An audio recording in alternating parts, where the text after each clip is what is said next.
Hey there, it's Brian Robbins for another quick review. This one is Halo Spartan Assault for the Xbox One.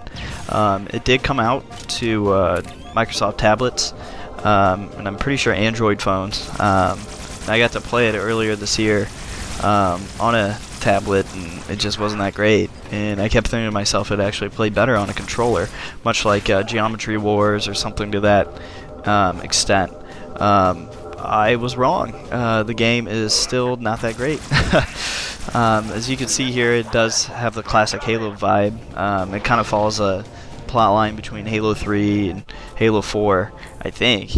Or maybe it's around the Halo Wars time. I don't know. I just wasn't that interested in it. I'm a huge Halo fan, so this game was more or less a disappointment. It's a twin-stick shooter. You use the left joystick to move around and the right thumbstick to actually aim, and the right trigger to actually fire your weapons, and you can melee and use armor abilities and stuff like that. As you can see here, you can actually get in vehicles. They're cool, I guess. It's just there wasn't a whole lot of moments in the game that I was actually feeling like I was having any fun whatsoever. The missions are incredibly short, incredibly bland, and I just wouldn't recommend this pretty much to anyone, even die-hard Halo fans. The Xbox One and the 360 versions haven't really impressed me. There isn't a whole lot there compared to the tablet to warrant a $15 purchase. I feel like that's incredibly steep for the product that you're actually given. It's got that Halo vibe, but it didn't feel like a Halo game. It just wasn't that fun to me. Halo Wars was a real-time strategy game, and at least that was fun. This one, it's just boring, like I said. The thing, I mean, they added a co-op mode into this game, as you can see later in the video. That's pretty much all they really did that added anything other than the surface. Just $15, like I said. That's steep for what you're given. It would have been really, really cool to see if they would have added like competitive multiplayer or something. I think that would have added a lot more replayability, which of course they didn't. It's just added the co-op mode here.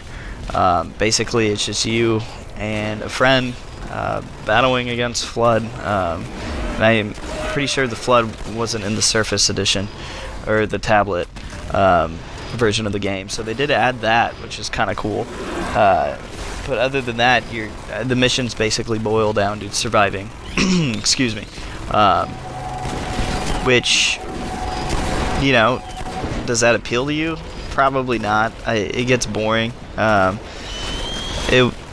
There's no customization for your Spartan, which other Halo games did. It would have been cool to see that. At least they would give you some sort of incentive to keep playing and keep trying to level up and stuff like that.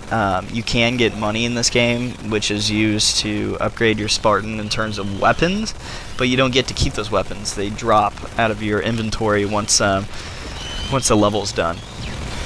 And like I previously mentioned, the levels are really short. I think the longest one I played was actually about 5.5 minutes.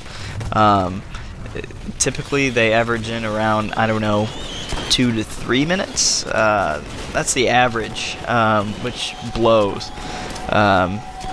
It's just not great. And this level is actually the coolest one I got to play. It requires more cooperation with your partner, which is good for a co-op game. Basically, you have to stand on these pressure traps, and you can let your buddy go ahead of you, and they have to stand on another pressure trap to let you in.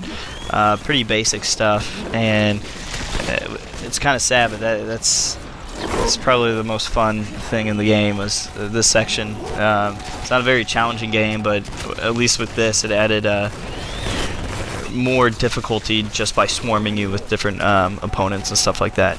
Well, that being said, I would totally skip out on this, and hopefully the Halo brand doesn't keep getting squashed up like this.